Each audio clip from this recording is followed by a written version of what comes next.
Um, okay, so today we'll be hearing from Sean Peters. Sean is an assistant professor in the Department of Physics at the Naval Postgraduate School, and he's also affiliated with the Space Systems Academic Group. His research focuses on developing passive radar systems and signal processing techniques that exploit ambient radio emissions to enable low-resource radar sensing in complex environments. Before joining the Naval Postgraduate School, Sean worked as a technical staff member in the Airborne Radar Systems and Techniques Group at MIT Lincoln Laboratory. And he developed field-deployable active, static, and passive radar imaging and remote sensing systems.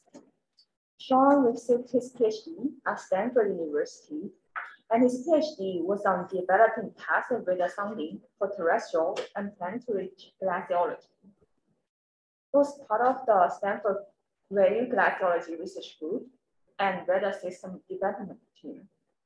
He performed field experiments as one of the team's ice penetrating radar specialists for 3 fieldwork campaigns in Snow Glacier, Greenland. And Sean, I'll leave the time for you.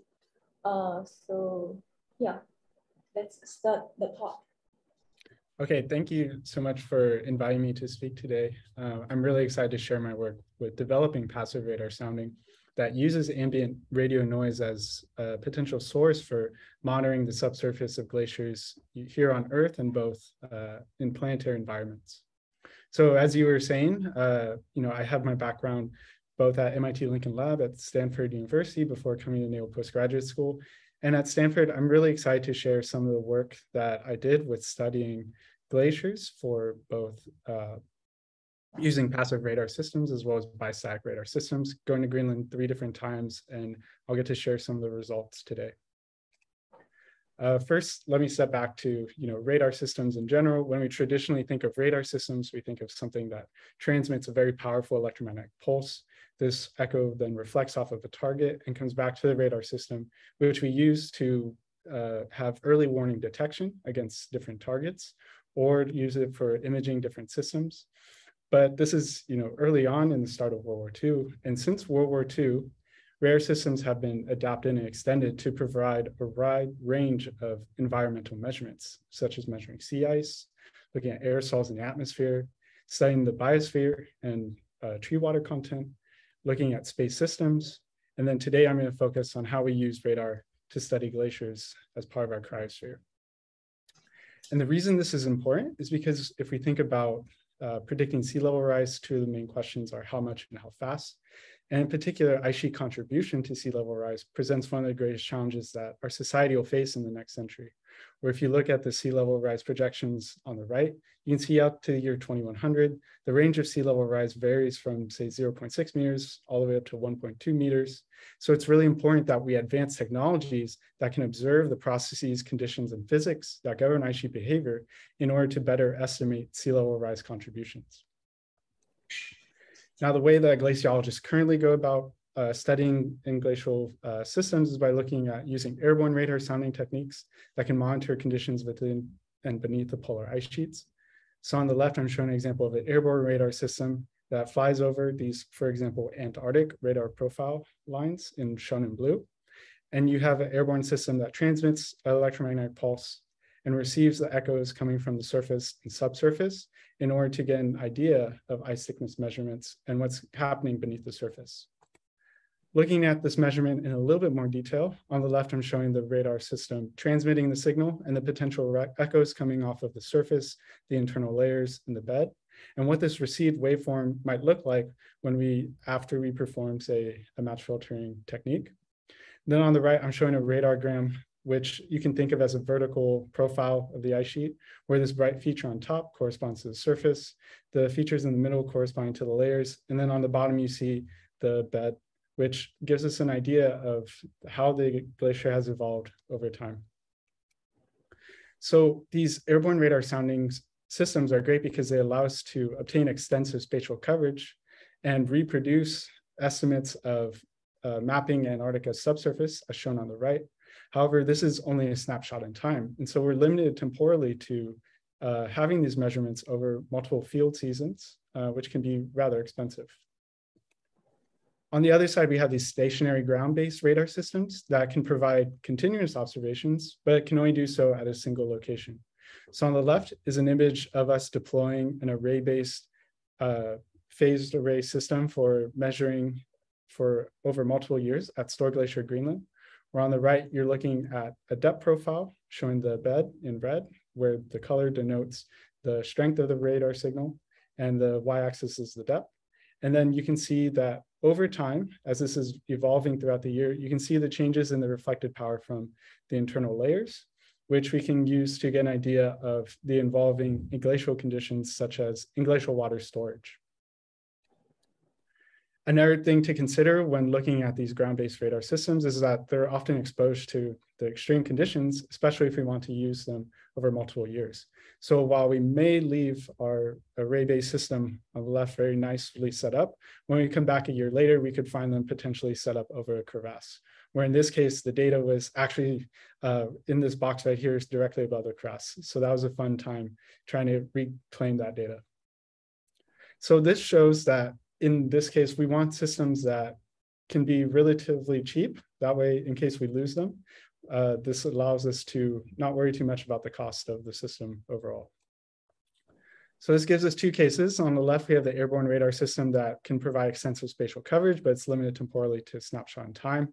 And on the right is the ground-based system that can provide nearly continuous observations, but can only do so at a single location.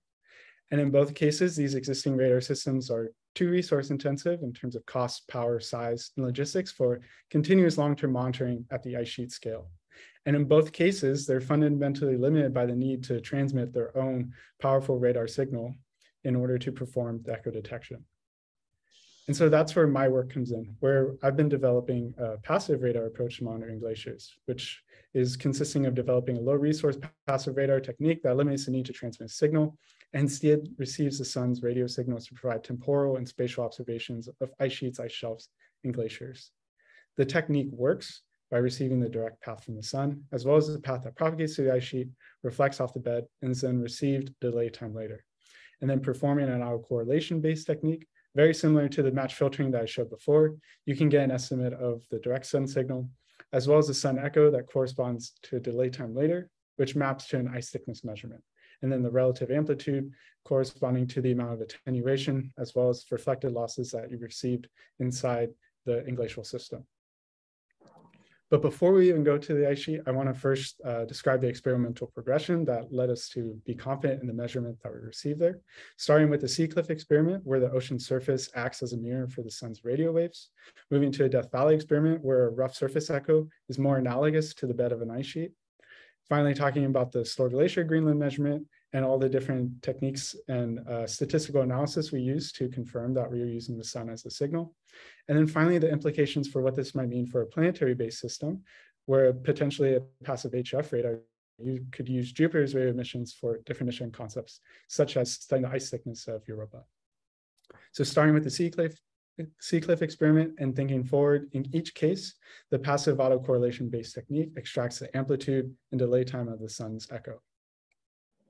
Now, the whole reason we thought this was even possible was actually going back to the historical sea cliff interferometer experiment, which was done in the 1950s by a group of Australians, where they observed the sun's direct path and its reflected path off the ocean surface, and observed an interference pattern of the sun's power as its angle changed throughout the entire day. And what they found is that by looking at the fringes in the interference pattern, these fringes actually mapped to the height of the cliff and was used for positioning purposes. But in this case, the interference pattern often takes minutes or hours to obtain a very good estimate of your result. And we wanted an estimate that could happen on the order of seconds. So we moved to using an autocorrelation-based technique, where the peak in the autocorrelation can occur at the microsecond delay time between the sun's direct signal, as well as the sun's echo, corresponding to the line of sight ray and its reflected ray off the ocean surface. Now, naively going out to Big Sur and performing a similar experiment, if you look at the bottom, you're looking at the autocorrelation from our measurement. And if you look at this, you see that there's multiple peaks. So all these peak ambiguities in the autocorrelation are actually coming from radio frequency interference, coming from different man-made sources such as FM radio stations or TV stations or maritime stations that interfere with the sun's background, if you think of it as a background noise source. So in this case, we needed to find a way to remove these strong radio frequency interference in the tested bands. So instead of performing a simple autocorrelation based technique, there are actually two key steps to the signal processing technique in order to get this to work. One of them being this radio frequency interference removal, and then another being spectral stitching. So starting with the radio frequency interference removal, we first simulated what this algorithm might look like by starting on the left, where you're looking at a simulated spectrum of a white noise echo hidden under thermal noise, where you can see the autocorrelation of this echo under thermal noise is actually extractable. You get a very clear peak in the autocorrelation function. But as you introduce radio frequency interference, as you saw before, this obscures the echo peak in the autocorrelation with the added radio frequency interference removal. So in the top right, we then use a thresholding technique using the Tukey criteria for anomalies in an exponential distribution, which corresponds to the white noise source that we were looking at. And by using this thresholding technique, which was computationally efficient, this allowed us to remove the radio frequency interference and then extract the echo peak in the autocorrelation, which is expected at the same delay time as before. So this was much more computationally efficient than performing, say, sine wave subtraction or notch filtering, which is also other use techniques for radio frequency interference removal. Now looking at the spectral stitching and the effect that it has on the measurement, on the left, I'm simulating the white noise echo without any bandwidth suppression. So on the white noise echo, you see that the autocorrelation echo peak is occurring at a very clear, distinct time in the autocorrelation. But if you were to say only take a subband of your full system, the main lobe in the autocorrelation actually obscures this echo peak, and you're no longer able to obtain this measurement. So this highlights the importance of having a sufficient bandwidth in order to have the resolution capabilities in order to extract that echo peak. And so one of the techniques that we looked at is, well, what happens if, very similar to step frequency radar, we step through the center frequencies, independently obtain those measurements, and then use spectral stitching to combine the bandwidths, increase our effective bandwidth, and then obtain the autocorrelation echo peak at the expected delay time as before. So I've shown now these two different challenges and solutions of the radio frequency interference and flagging and filtering the R5. I've also talked about how this autocorrelation may know was an issue, but we use spectral stitching techniques for increasing our effective bandwidth. Something I didn't talk about here, but I'll show once we get to the Greenland measurement, is the impact of the thermal noise and how it's actually greater than the sun's power, but we can use coherent averaging of the autocorrelations to increase our signal noise ratio. And then on the bottom is the proposed system hardware and signal processing techniques that we were ready to now go and test this in a field environment. One more thing we did was actually a loopback test in the lab to first simulate what it'd be like to transmit and receive a white noise echo that corresponds to the sun's reflection. So we transmitted a white noise echo file, attenuated it down to the expected power level of the sun, and then amplified it back up using a series of low noise amplifiers, and then receive with our system hardware. And then using our autocorrelation based technique, we were able to extract a clear peak in the autocorrelation corresponding to, again, that expected echo time. So now using our system, we went out back to the Sea Cliff experiment and performed an in situ demonstration of the passive sounding approach, where we extracted a clear echo peak in the autocorrelation corresponding to the height of the cliff, which was roughly 84 meters in this case. So again, the ocean surface acted like a mirror in this case. So this was more of the idealized version. And we were now ready to move on to a Death Valley experiment, which had a rougher surface echo, which is more analogous to an ice sheet bed reflection. So looking at the Death Valley experiment setup, we have our receiver on the side of the cliff, and it's going to measure the sun's direct path, as well as the path that reflects off of the desert floor. The system hardware in this case was modified slightly to have better low noise amplifiers, where the low noise amplifiers had a very low noise figure of 0.5 dB, and we increased the front end gain in this case due to the surface losses at Death Valley.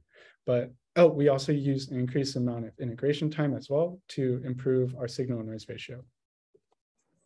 So looking at some of the Death Valley experimental results, again, we're trying to receive the sun's direct path, as well as the path that reflects off of the desert floor, and then use the autocorrelation based technique to extract an echo peak at the corresponding height of the cliff, where the red lines here show any uncertainty in the delay time based on the estimated sun's elevation angle, the height of the cliff, and the local slope of the Death Valley floor. So this matches really well with the expected delay time. Another thing we want to do with the Death Valley test is show that we could use this to track the sun's moving reflection off the desert floor, where the stationary passive receiver in this case would make use of the sun's moving reflection point as its angle changed at different times of the day. So looking at two examples, in this case, showing the detected changes in the range of the sun's echo. On the left, I'm showing the autocorrelation at one time where we have expected peak within our range, and then the change in the delay time at a different time of day. And again, the red line showing any uncertainty in the delay time based on the estimated sun's elevation angle, the height of the cliff, and the local slope of the Death Valley floor. An additional step we were able to do is use this to perform two-dimensional imaging. So using the sun as our signal, we're going to use the autocorrelation-based technique with one antenna and actually perform signal segmentation in order to have shorter recordings and cross-correlate between the shorter recordings in order to create multiple range lines and then perform a direct Fourier transform across those range lines in order to obtain a range Doppler image, which hopefully will have increased signal to noise ratio. So looking at an example of this, on the left, I'm showing the real aperture radar image, and on the right, I'm showing the unfocused image after the batch's algorithm processing, where I'm showing now the effect of increasing the integration time from 0.25 seconds to 0.5 seconds to 1 second to 2 seconds, where we saw an increase in signal noise ratio, which is what we expected based on theory. And we also showed the effects of the increasing integration time on the unfocused image as well. So now looking at the reflection profile as you go across the range lines, this also showed that this enabled us to detect changes in reflectivity of the sun's echo, where the received power could be thought of as the signal convoluted with the ground reflectivity. And so this means that the changes in reflectivity of the sun's echo corresponded to changes in surface roughness, for example. Another thing we use this test to do is show that we could detect changes in the phase of the sun's echo, where on the left, I'm showing the expected Death Valley sun velocity as a function of time of day, and how this corresponds to the phase of the autocorrelation echo peak versus time, which will be important when we think of being able to track the phase for performing synthetic aperture radar imaging. So now we showed that this worked in the Death Valley setting. We were ready to go to an ice sheet and perform our field testing at Store Glacier, Greenland, where we performed testing using the direct path of the sun, as well as measuring the path that propagates through the ice and then reflects off the bed. So here's an example of our experimental setup. Again, the direct path and the path that propagates through the ice reflects off the bed. And we were able to use the autocorrelation-based technique to extract an echo peak in the autocorrelation, a very clear peak that corresponds to an ice thickness measurement of 1,000 meters, which we validated using a Greenland model and active radar measurement surveys near the test site, shown again in the red lines. Now, we did a few system checks in order to look and validate the signal. One of them looking at the histogram of our received data. So you're looking at the histogram of the real data and the imaginary data, which matches white Gaussian noise, which is what we expect, as well as looking at the histogram of the power spectral density, which matches an exponential distribution, which is also what we expect for a white noise signal. Looking on the right, we modeled the power spectral density for the different voltages to ensure that the amount of integration time we were using was sufficient in order to attain an echo peak in the autocorrelation. I also wanted to show the impacts of the RFI removal process I talked about before. So on the top is the measurement before performing any radio frequency interference removal. In this case, you can see that there's multiple peaks and it's a very noisy measurement. However, after we perform the RFI removal, we see that there's a very clear peak in the autocorrelation function that's corresponding to our eye thickness measurement. Another technique that we used, I alluded to before, was the impact of coherent summation. So on the top, I'm showing the individual autocorrelations, each color corresponding to a different measurement. And then on the bottom, I'm showing the average coherent summation result of the autocorrelations, again, showing a very clear peak in the autocorrelation corresponding to the ice thickness measurement. So now that we showed that this was possible, one of the key questions we wanted to look at is, what is the extent of passive sounding spatial and temporal coverage? Where is this useful? And under what conditions can this be used? For example, what time of year? This is especially important when we think about the signal to noise ratio, which we will model for each point on the Greenland and Antarctica ice sheet. So in order to project the passive sounding performance, I look at the system losses corresponding to attenuation, reflection, and transmission as a function of time of day, because the sun is a moving source, as well as looking at the maximum amount of azimuth integration time, which will be used to increase our signal and noise ratio, as shown here.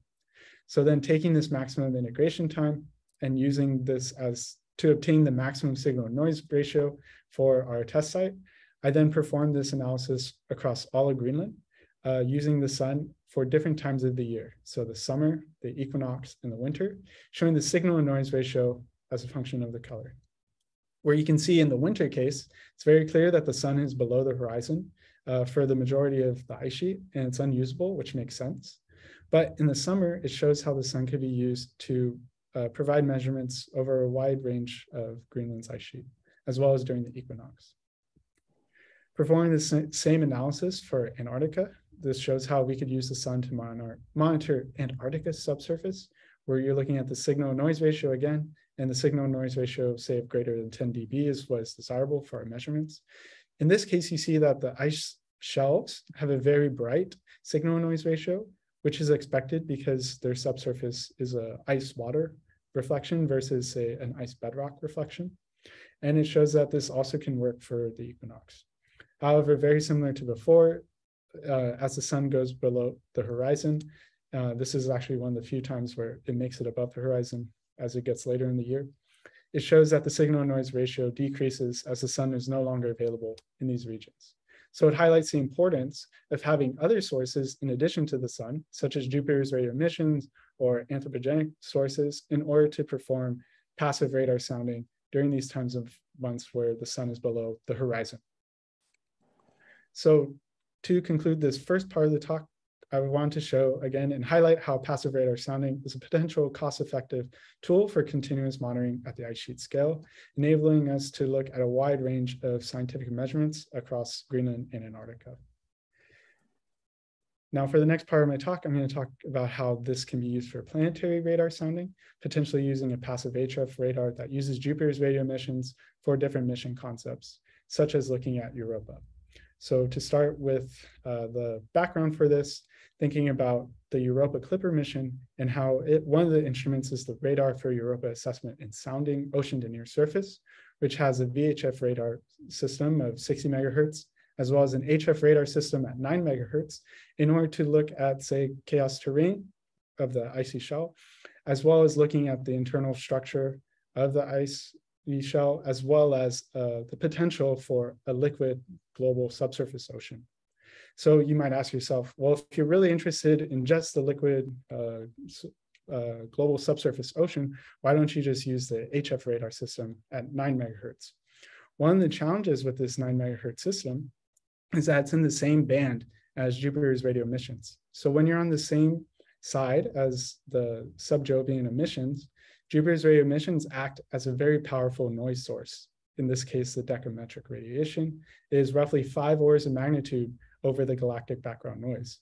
And so we'll see an example of what a radargram might look like with this Jupiter radio emissions. So here's an example of a radargram in the noise-free case where Jupiter is not on. In this case, we can clearly extract the surface of, say, a Europa surface. But if you introduce Jupiter's radio emissions with its expected background noise power, you can see that you can no longer obtain this very clear surface signal.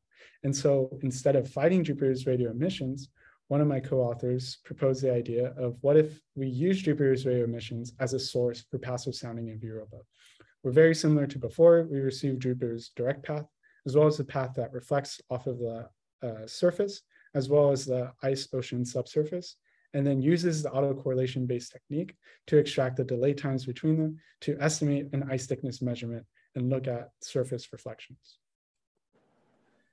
We first simulated this idea by using a passive SAR simulator for the Europa mission based off of those parameters.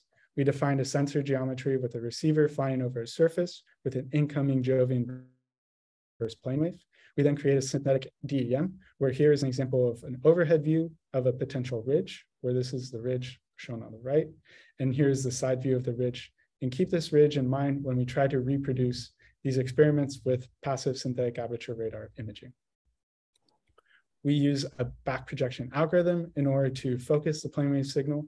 The idea being that within a Fresnel zone, we delay and sum the individual facet contributions in order to focus to a single point and improve the azimuth resolution.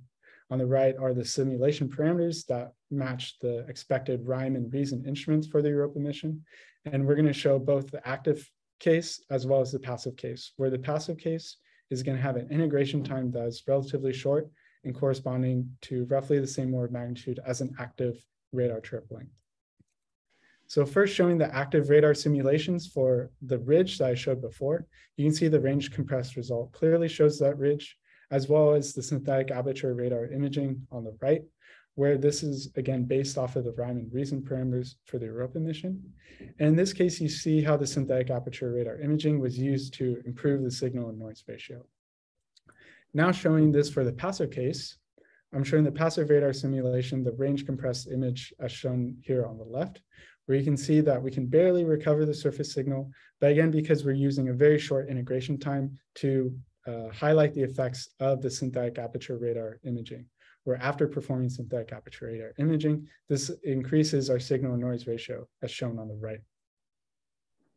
So now that we showed that we can use this passive technique in order to obtain a surface reflection, we want to show the potential for this also to characterize Europa's ionosphere, where this passive HF radar could be used alongside the VHF radar in order to serve as a low resource approach to correct for ionospheric dispersion, where ionospheric dispersion corresponds to pulse broadening and signal delay, which would be detrimental for optometric imaging as well as radar sounding measurements. So again, the technique is going to work very similar to before, where we have Jupiter's radio emissions incoming, we receive the direct path as well as the path that propagates through the ionosphere and reflects off of the surface. And then we're going to use the relative delay time between the HF and VHF in order to correct for this ionospheric dispersion. So first, to just highlight what I mean in detail about ionospheric dispersion, again, it's the effect of pulse broadening and global signal delay. Where in blue would be the result if you had no ionosphere for your VHF radar signal after performing range compression. And then in red is the result of the ionosphere, where you see that the main lobe has broadened, and there's also a delay time where this global delay time is unexpected and due to the ionosphere being introduced. Showing the passive case on the right, again, you have a radar signal with the no ionosphere result. And then in the ionosphere case, there's again this global signal delay as well as the main lobe broadening. And in this case, because it's HF, you can even see the effects of reducing the signal to noise ratio. But one technique that you can do in order to correct for this ionospheric dispersion is use the relative delay time between this active VHF and passive HF, because the ionospheric dispersion is a frequency dependent effect. So you can use this relative delay time between the two to estimate the total electron content in the ionosphere and then perform a phase shift compensation in order to correct for the ionospheric dispersion, which is shown in yellow here. So again, the blue was the no ionosphere case, the red is what happens when we introduce the ionosphere, and the yellow is what happens after we perform our reference-based phase shift compensation, correcting for ionospheric dispersion and removing those range errors. And we showed that for all realistic values of Europa's ionosphere, passive HF radar can be used to estimate the ionosphere's total electron content and correct the VHF range error for altimetry and sounding purposes to less than 3 meters, which is really important in order to have accurate altimetry and sounding. And then finally, this highlights the technique's potential for passive ionospheric tomography, where the passive off-nadir geometry allows the various pathways of Jupiter's radio emissions to invert potentially the latitudinal and vertical structure of the ionosphere during a given flyby for a wide range of incidence angles. And so on the right, I'm showing the total electron content estimate as a function of the angle of incidence, as well as the ionospheric eccentricity. This eccentricity was used to map the potential effects of a daytime versus night side effect of Europa's ionosphere, where there will be more electrons ionized on one side versus the other, corresponding to this inhomogeneity. But this is showing that we can have relatively small error in our total electron content up to an angle of incidence of, say, roughly 20 degrees. And going forward, my research agenda is looking at not just the experiments I've shown before, but advancing these different passive signal processing techniques, looking at radar system techniques, and then also looking at modeling the passive performance for potential planetary science mission concepts. So I'm going to take with the final part of this talk, I'm going to take a look at a few examples in detail. So starting with the passive radar signal processing development, one of the ideas that I'm really excited by is potentially recycling anthropogenic sources that I was telling you about before. So instead of filtering out those FM radio stations and TV stations, can we potentially use them as a source for performing passive sounding? I'm also interested in expanding on passive synthetic aperture radar imaging algorithms, such as looking at using deep learning to perform passive SAR, especially for incoherent signals. And I'm also interested in looking at adaptive radar signal processing techniques in order to improve the signal and noise ratio. So I'm going to show one example now of adaptive radar signal processing. One example is solving the direct path problem in passive sounding, where it turns out that one of the main sources of interference for passive sounding is actually the direct path itself. So if you were to just plot the direct path interference and then overlay it with the passive radar measurement, you see that the direct path itself is a huge contribution of noise. And so if we could remove that direct path interference, that would allow us to increase the signal and noise ratio in our measurement. So as an example, on the top, I'm showing the autocorrelation before performing this direct signal suppression, where we can barely recover the echo. And then after the direct signal suppression, our simulated data shows that we can obtain an improvement of more than 10 dB to better estimate the echo peak and the autocorrelation function.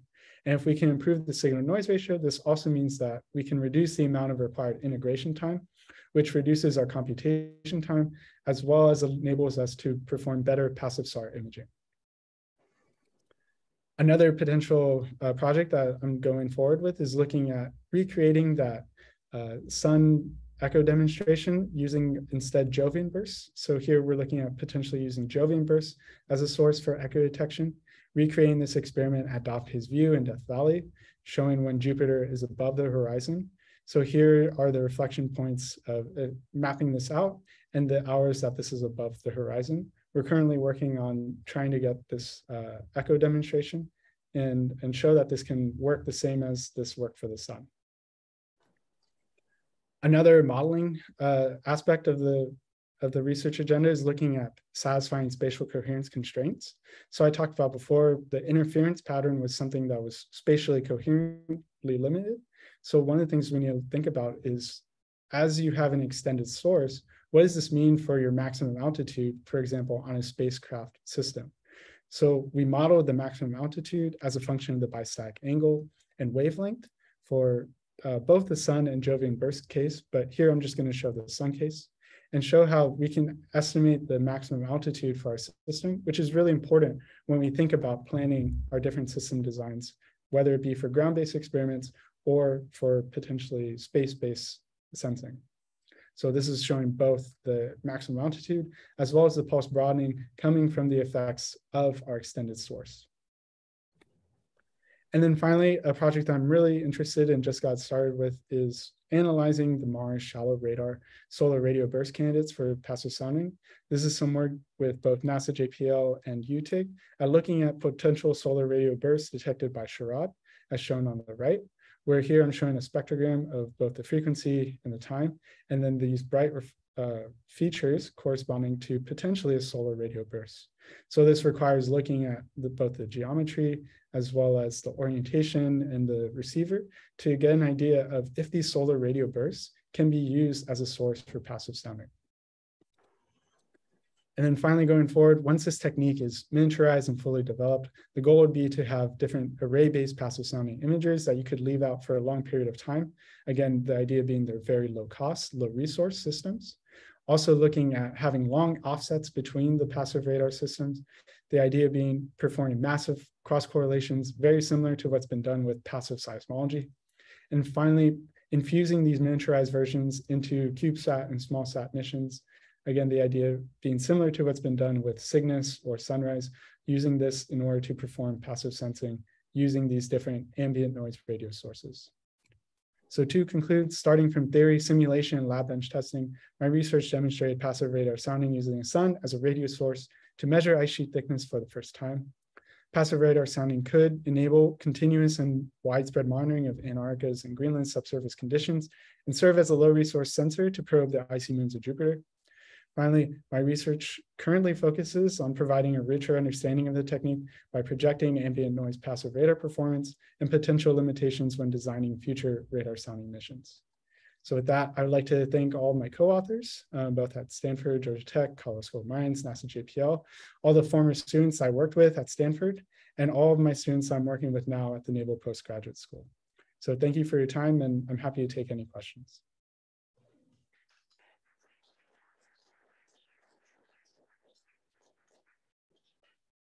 Thank you so much for the exciting talk, Sean. So first, try to take questions from the student in this room.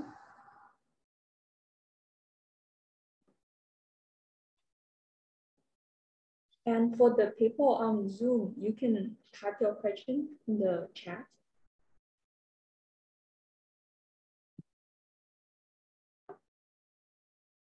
Yeah, go ahead. Thank you, Sean, for the great talk. So in your applications, it looks like you assume that the reflection of the radio waves is mirror reflection at all interfaces. Is that true? So we only assume the mirror reflection for the ocean surface case, and that's because of the size of the wavelength in comparison to a calm ocean surface. For the Death Valley experiment, we actually did some modeling for a rougher surface, where we actually calculated those expected surface roughness losses, as well as for the ice sheet case as well. For the ice sheet case, another thing I'll say is that we were at a test site where there's a recent lake drainage, and so we hypothesized that there's potentially, water at the bed, which could also help our expected surface reflection. But in general, we made sure to calculate those roughness losses, as well as for the passive SAR modeling that I showed at the end for the Planetary case as well. So then in the cases of scatter or ambient reflections, how do you calculate the arrival times? Because the energy can be coming from any direction. Right. So we calculate that over a Fresnel zone. We use something called the Hurst exponent, which we look at using a paper from, I believe it was Campbell et al. I forgot the year, but I'm happy to share how we calculate those surface roughness losses, which you're right, it depends on the wavelength. It depends on the RMS of the height of the surface that you're measuring, which are all very important with the system modeling. All right, thanks. Yeah, thank you.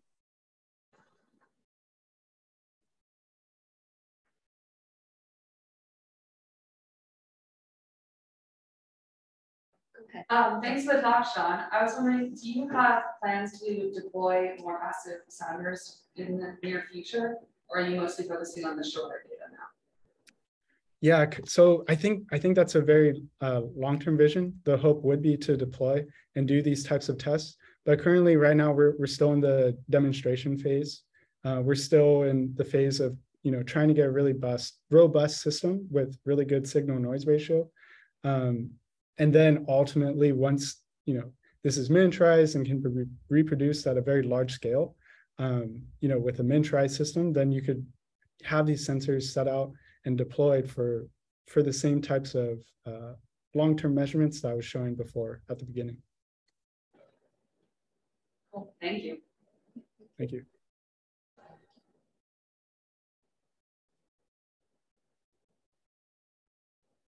Any questions from the audience?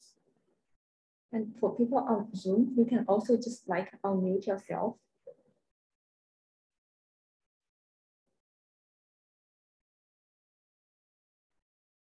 Hi, Sean. I have a question. Vision ability that this passive radar system can be used in the future to understand the oceans?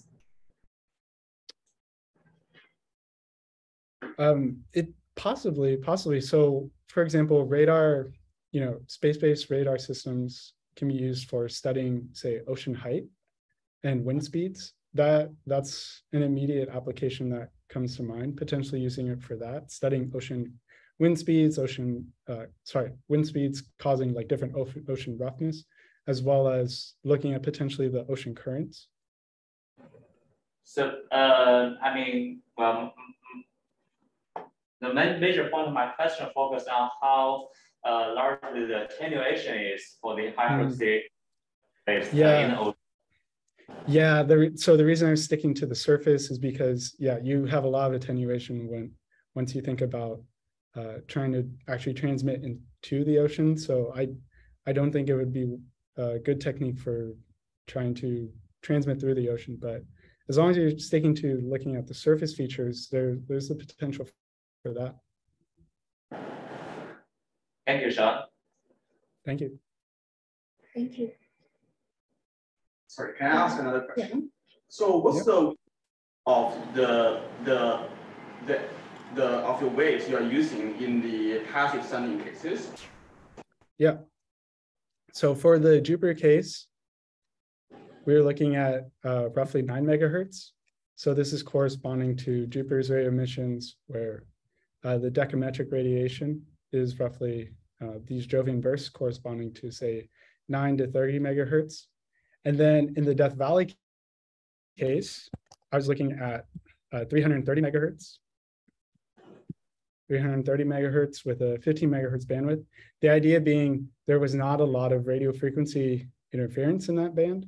And also those bands are still a really good VHF system for subsurface sounding in Greenland. So how does that translate to wavelengths? Because I'm not really familiar with. Oh, okay. Yeah. So 300 megahertz is roughly 1 meter. Oh, 1 meter. Yeah. So the looking at is that have wavelengths of about 1 meter or something around that. Yeah. So these, for example, these antenna sizes, they're roughly 1 meter. So the system for 300 megahertz is roughly 1 meter. But I think I missed part of your question. Thanks. Yep. Okay, I have a question. So you show reflection over glaciers, and there are several layers. I wonder what's the differences between the different layers and how deep can the radar penetrate, and is able to measure the bedrock. Yeah, so for this case, are you talking about a radar system in general or for a passive radar system? Passive radar for glaciology.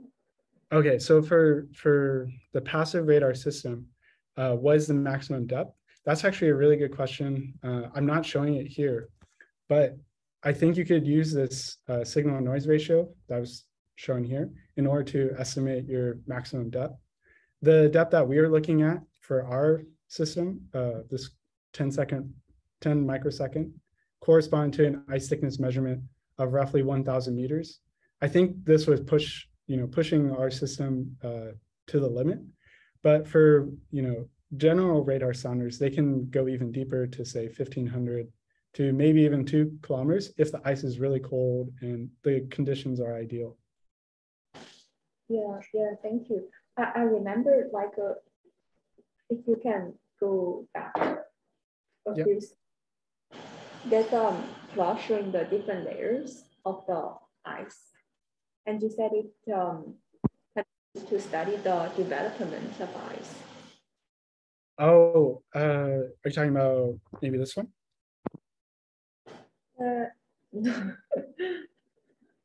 No, not this one. Like 3 different layers, the surface. Yeah, this one. Oh, okay, good. Yeah, so you have the surface reflection, and then you can sort of see the internal layers. So you're going to get layers that result from different, chemistry. Again, different conditions as these layers were forming.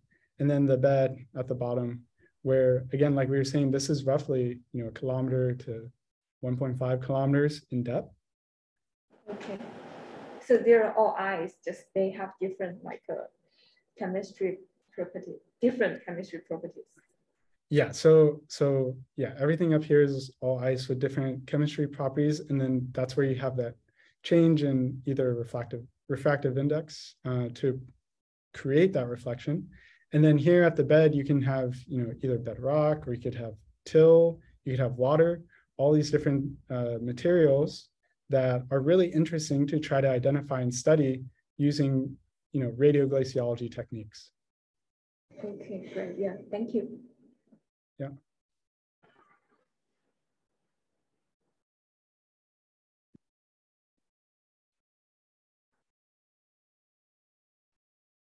Are there more questions?